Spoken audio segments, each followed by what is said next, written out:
장관막이라 그래서 장과 장을 연결해 주는 부위, 또는 이제 복막이라 그래 가지고 소망, 대망이라고 있는 그런 막이 있는데, 거기에 이제 지방이 자꾸 쌓이는 거예요. 그것 때문에 이제 배가 볼록 나오게 되는데, 자, 복강 내에 지방을 갖고 있기 때문에 아주 위험한 거죠. 그래서 우리가 단식원에서 굶어서 빼는 사람들은 100% 실패를 하는데, 왜? 궁극적으로는 체중이 3, 4kg 더 늘 뿐만 아니라 체지방은 더 늘어나게 돼. 그래서 단식을 해서 빼는 거는 절대 반대. 여러분의 구독, 좋아요는 영상 제작에 큰 힘이 됩니다. 안녕하세요. 네, 안녕하세요. 내과 전문의 남재현입니다. 네. 남서방이라고 하기도 하고. 네. 자, 오늘 올챙이 배를 없애는 방법에 대해서 좀 여쭤볼게요. 유독 배만 나온 사람들의 몸에서 어떤 일이 일어나게 됩니까? 자, 이제 배만 나왔다 하는 거는 팔다리가 가늘고 배가 볼록 나왔다는 거거든요. 팔다리가 가늘고 배가 나왔다는 말은, 다시 말을 하면 근육은 적으면서 배가 나왔다는 거거든요. 우리 비만 중에는 가장 위험한 체형이라고 볼 수 있죠. 피하 지방과 내장 지방이 정확한 정의가 뭐며 어떻게 이게 형성되는지 좀 설명해 줄 수 있으세요? 우리 피부 밑에 피하 조직이 있는데, 그 피하 조직에 쭉 지방이 깔려 있어요. 그걸 우리가 피하 지방이라고 하고, 내장 지방은 이 복강 내에 공간이 좀 있거든요. 그 장관막이라 그래서 장과 장을 연결해 주는 부위, 또는 이제 복막이라 그래 가지고 소망, 대망이라고 있는 그런 막이 있는데, 거기에 이제 지방이 자꾸 쌓이는 거예요. 그것 때문에 이제 배가 볼록 나오게 되는데, 자, 피하 지방은 사실은 이제 어릴 때부터 살이 쭉 쪄온 사람들 있거든요. 사실 뭐 이제 강호동 같은 분이라든가 이런 분들이 사실은 뚱뚱해 보이지만, 저는 나쁜 비만은 아니라고 봐요. 그분들은 어릴 때부터 운동을 통해서, 또 어릴 때부터 우량아로 아마 자랐을 거예요. 그렇게 해서 쭉 과체중이 됐지만, 그분들의 지방은 근육도 많지만 대부분은 피하 지방이에요. 내장 지방은 언제 생기느냐? 성인이 된 이후에 체중이 증가됐을 때 대부분은 피하 지방으로 가질 않아요. 또 근골격계를 키워주지도 않아요. 과잉의 영양은 대부분 그 영양은 지방으로 바뀌어가지고 내장 지방에 손쉽게 쌓이는 거죠. 그래서 내장 지방이 훨씬 더 위험한 지방이고, 이 내장 지방이라는 것 자체는 제2의 우리 몸에서의 내분비 기관이다라고 할 정도로 많은 나쁜 염증성 물질을 분비를 시켜요. 그래서 그런 내장 지방이 있는 사람이 당뇨나 고혈압이나 혈관 손상, 이런 것들을 많이 갖게 된다, 이렇게 보고 있는 거죠. 여성분들이 좀 피하 지방이 많아요. 여성분들은 어릴 때부터도 허벅지나 둔부가 조금 두꺼울 수 있어요. 왜냐하면 출산을 하고 키우고 모유 수유를 하기 위해서 에너지를 좀 저장을 하거든요. 이제 그런 저장 기능을 또 여성 호르몬이 일정 부분 하고 해서 여성들은 피하 지방이 많은 게 특징이에요. 하지만 남성분들은 피하 지방으로 지방 축적을 거의 하지 않고, 성인이 돼서 내가 5kg가 불었다, 10kg가 불었다, 그거는 다 내장 지방이 불었다 라고 보시면 돼요. 피하 지방보다는 손쉽게 이 지방이 쌓이는 것이 바로 내장이거든요. 그래서 내장 지방은 성인에서 생기는 거고, 피하 지방은 어릴 때부터 이렇게 꾸준히 쌓여왔던 지방이라고 보시면 돼요. 그럼 우리가 올챙이 배를 없애자라고 얘기하는 것은 내장 지방을 없애자라는 말이네요. 그렇죠. 내장 지방을 어떻게든 줄여보자 얘기를 하는 거예요. 네. 이 마른 비만이 올챙이 배를 갖고 있는 사람들인가요? 맞아요. 마른 비만이라고 하는 것 자체가 배가 볼록 나온, 좀 전에 얘기했듯이 팔다리는 가늘면서 근육은 없어요. 그래서 이렇게 언뜻 우리가 봐도 얼굴도 그렇게 통통하지도 않아요. 근데 배만 볼록 나왔어요. 이제 얼굴살이나 이런 것들도 대부분 우리가 피하 지방이라고 보면 되고, 그래서 마른 비만이다라고 하는 것 자체가 바로 올챙이 체형을 얘기를 하는 거예요. 그러니까 거미형 인간이라는 것도 똑같은. 마찬가지죠. 네. 마른 비만과 퉁퉁하니 찐 비만인 사람과 두 사람 중에 더 위험군은 어디라고 볼 수 있나요? 당연히 마른 비만이죠. 저는 뭐 강호동 같은 분한테는 체중을 빼라 하지 않아요.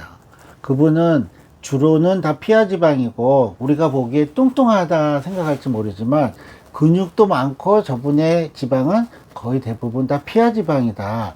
그래서 저런 분들은 날렵해. 운동신경도 좋아. 아마 특별하게 뭔가 지병도 없을 가능성이 많아요. 그렇지만 이 마른 비만은 일단 근육이 없어. 팔다리가 가는 사람이 제일 문제거든요. 우리 성인병은 근육과 지방과의 싸움이라 그래요. 그래서 근육은 없는 대신에 복강 내에 지방을 갖고 있기 때문에 아주 위험한 거죠. 예. 굶으면서 하는 다이어트 어떻게 생각하세요? 100% 실패하죠. 자, 왜냐하면 우리가 만약에 단식원에 들어가 가지고 무슨 녹찬물이다 뭐나 이렇게 물만 먹고 가만히 천장만 보고 있으면 우리 몸에서 이제 살이 어떻게 빠지느냐. 자, 첫 번째 3, 4일 동안에 체중이 쭉쭉 줄어요. 그건 어디서 줄으냐 하면은 탄수화물이 소비가 되는 거예요. 우리 몸은 탄수화물을 1kg 정도 갖고 있어요. 탄수화물은 수분을 한 4배 정도를 갖고 있기 때문에 탄수화물 1kg 뺀다고 하는 거는 체중 한 4kg에서 5kg 빼는 거랑 똑같은데, 자, 우리가 이제 굶으면 우리가 손쉽게 사용을 하는 이 제1의 에너지원은 탄수화물이에요. 탄수화물이 간에 400g, 근육에 600g 정도를 갖고 있어서 우리가 안 먹으면 탄수화물을 먼저 갖다 쓰는 거예요. 계속 굶는다. 그 한 3, 4일만 굶으면 얼굴도 헬스케지고 탈수가 되면서 체중이 빠지니까 막 기분 좋아를 하죠. 그리고 나서 이제 며칠 더 한 일주일이 넘어가고 4, 5일이 넘어가면 그때는 또 어디서 에너지원으로 갖다 쓰느냐? 근육을 갖다 써요. 지방은 우리가 위급한 상황에 그리고 최후의 보루로서 갖고 있는 영양분이에요. 그래서 웬만하면 지방을 잘 건들려 하지를 않아요. 그래서 내가 굶어서 다이어트를 한다 그러면은 또 3, 4일 후에는 체중이 또 잘 빠져요. 왜냐하면 근육도 이 수분을 많이 머금고 있어 가지고 근육 한 1kg가 빠지면 또 체중 한 2, 3kg가 같이 빠지게 되거든요. 그래서 굶으면 한 일주일 동안은 기분이 아주 좋아. 체중이 쭉쭉 빠져. 그리고 이제 어느 정도 근육도 빠지고 난 다음에 이제 마지막에 갖다 쓰는 게 지방이에요. 근데 지방은 수분을 갖고 있지 않아. 지방 1kg는 9,800칼로리가 돼. 9,800칼로리라는 거는 우리가 하루에 2,000칼로리 먹는 사람이 꼬박 5일은 굶어야 뺄 수 있는 양인데, 지방은 여간에서 체중에 변동을 주질 않아. 그리고 제일 나중에 갖다 쓰기 때문에 별로 또 빠지지가 않아. 그래서 우리가 단식원에서 굶어서 빼는 사람들은 100% 실패를 하는데, 왜? 근육이 어느 정도 빠지게 되고 또 우리 몸의 신체 활동에서 필요한 필수 아미노산이나 이런 게 들어오지가 않게 되면 말할 수 없는 배고픔을 느껴요. 그거는 생명에 대한 위협이에요. 인간에 있어서의 가장 큰 본능은 식욕이에요. 이 식욕이 더 이상 굶으면 너 죽는다 하는 거예요. 그래서 통상 단식원에 들어가서 일주일 넘어가면 실패해요. 그 배고픔을 참을 수가 없어요. 그럼 근데 그때까지 빠진 거는 뭐냐? 탄수화물이랑 근육이 빠진 거예요. 지방은 별로 안 빠졌어요. 근데 거기서 다이어트가 실패를 해요. 그리고 나서 몸살도 걸리고 감기도 걸려. 왜냐하면 근육이 단백질이 안 들어오니까 면역력도 떨어지고 대부분 일주일 넘기기가 쉽지가 않거든요. 그리고 이제 실패해서 그래도 체중은 한 5, 6kg, 6,000kg 빠졌거든요. 바로 2, 3일 안에 요요 증후군이 또 와. 요요 증후군이라는 거는 내가 체중이 빠져서 엄청나게 생명의 위협을 느끼는 상태에서 조그만 영양분이라도 들어오면은 바로 저장을 하려고 그래. 근데 저장은 뭘로 하느냐? 지방으로 또 바뀌어버려요. 그렇기 때문에 단식을 해서 뺀 사람들은 실패하고 나면요, 궁극적으로는 체중이 3, 4kg 더 늘 뿐만 아니라 체지방은 더 늘어나게 돼. 그래서 단식을 해서 빼는 거는 절대 반대. 그러면 굶지 않고 내장 지방을 빼는 게 어떻게 해야 될까요? 자, 제가 그래서 이 뱃살 빼는 법에서 여러 군데서 강의도 하고 또 다른 데서 동영상도 만들었지만 성급하게 생각하지 말라. 아까도 얘기했지만 지방은 제일 마지막에 갖다 쓰는 거기 때문에 잘 안 빠져요. 그래서 지방으로 해가지고 내가 아무리 다이어트도 잘하고 운동을 잘하고 한 3, 4kg를 뺐다 해도 기본 50에서 60%는 근육이 같이 빠진다고 봐야 돼요. 근데 우리가 다이어트를 하는 목적은 근육은 보존하면서 지방만 빼고 싶은 거거든요. 뱃살만 빼고 싶은 거예요. 그러면은 자, 근육을 보존하려면 어떻게 해야 되느냐? 일단 균형된 식사를 좀 하시면서 근육을 사용하지 않게 해줘야 돼요. 충분한 단백질 섭취를 해주면서 언제 그러면은 이 지방을 갖다 쓰느냐, 아까도 얘기했지만 여간에선 잘 갖다 쓰지 않는다 했잖아요. 우리가 심한 근력 운동을 하고 막 옆뒤를 들었다 놨다 뭐 윗몸 일으키기를 하고 이런 심한 운동을 할 때는 급하게 또 에너지원을 갖다 써야 되는 거거든요. 당연히 첫 번째 역시 탄수화물을 갖다 쓰고 그 다음에 또 오히려 지방을 갖다 써요. 근육은 잘 갖다 쓰질 않아요.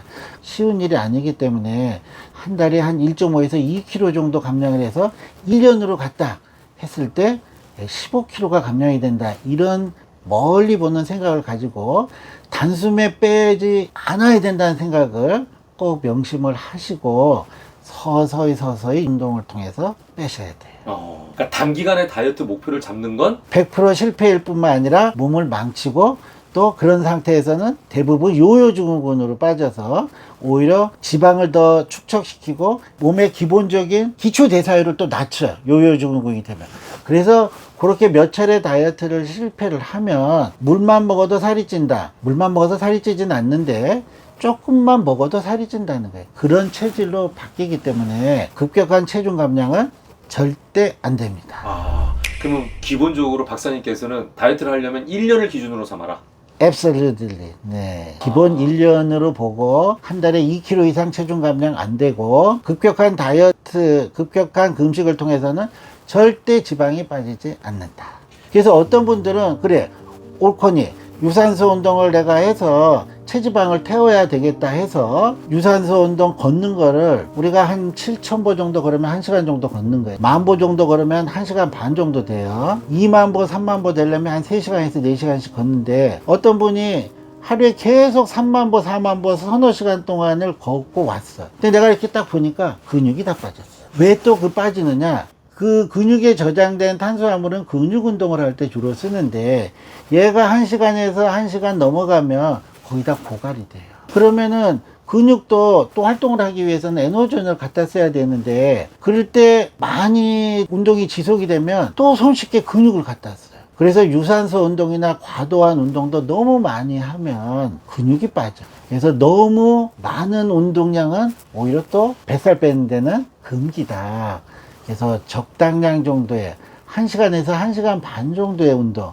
그러므로 해서 꾸준하게 하루에 내가 한 100g, 200g 정도의 뱃살 체지방을 뺀다 생각을 해서 한 달에 한 2kg 정도를 뺀다 했을 때 그때 체지방이 한 1kg 정도 빠진다고 보는 거죠. 그렇게 빠져도 1년이면은 10kg다. 이렇게 생각을 하셔야 돼요. 여러분, 사실 요즘 건강도 건강이지만 가계 지출을 신경 안 쓸 수가 없습니다. 병원비에, 약값에, 식비에, 교육비에, 거기다가 통신비까지 만만치 않잖아요. 그래서 저는 최근에 아주 똑똑한 선택을 했습니다. 여러분께 알려드릴까요? 인터넷만 새로 가입해도 최대 48만원, 휴대폰은 최대 50만원, 정수기 렌탈은 최대 30만원까지. 더불어 인터넷 가입과 동시에 전화기는 안 바꾸고 통신사만 바꿔도 최대 30만원 혜택을 준다니까요. 그리고 추천 이벤트도 있어요. 내가 가입하고 지인을 소개하면 신세계 상품권 4만원이 중복 지급됩니다. 1명, 2명, 3명 지인 추천도 쌓이게 되면 나에게 고스란히 혜택이 돌아오겠죠? 꿀팁이라서 여러분께 알려드리고 싶은 겁니다. 자세한 내용은 전화 1670-2521로 거셔서 상담하시거나 네이버에 인터넷 비교원 검색하셔서 상담 신청해 주시기 바랍니다. 여러분, 건강도 챙기시고 통신비도 꼭 챙겨가세요. 역시 인터넷 비교원.